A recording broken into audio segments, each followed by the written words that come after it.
Rhys and Llewellyn. One fine evening, two farm workers were coming down the mountain after a long, hard day cutting peat. They were tired and hungry and looking forward to a nice bowl of porridge.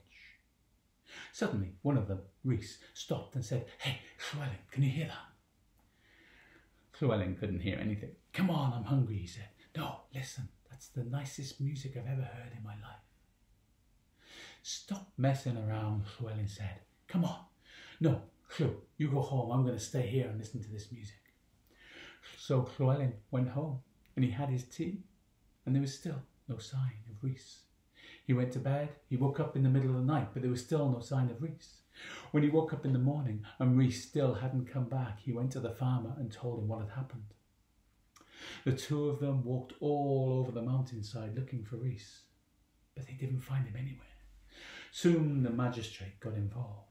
It was a very suspicious story. People don't just disappear. Maybe Llewellyn and Rhys had had a big argument, maybe over a girl. Maybe Llewellyn had done away with his best friend. Llewellyn was arrested. They held him in prison and they would hold him for 1 year. If a body hadn't been found by then, they would try him for murder. One day, a traveller came through the village. He heard about this story and he went to see Llewellyn in prison. "Tell me exactly what happened," he said. Llewellyn told him about that strange afternoon on the mountainside. "I will come back here exactly a year after Rhys went missing. We will go into the mountainside and we will find your friend," said the traveller. So, on the exact date that Rhys went missing, the traveller came back to town. Llewellyn, the traveller, the magistrate and the farmer went into the mountain to look for Rhys. Suddenly, Llewellyn stood stock still and said, "Can you hear that?" "No," said everybody else. "The music," he said, "the most beautiful music I've ever heard." "No," they said. "Quick," said the traveller, "stand on his foot." Each of them stood on the foot. They could all hear the music. "We're on the edge of a fairy ring," said the traveller. "Be quiet, look." They looked, and inside the ring they could see a circle of fairies dancing, and in the middle of that circle there was Rhys, dancing like no one was watching.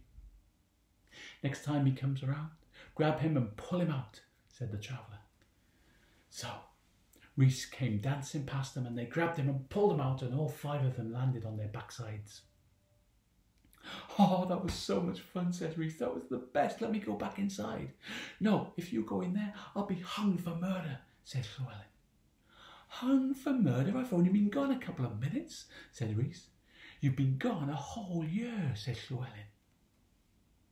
Eventually, they talked Rhys into not going back into the circle. All of them went back down the mountainside. Llewellyn was released from prison, the traveller went on his way, and all of them had a story to tell.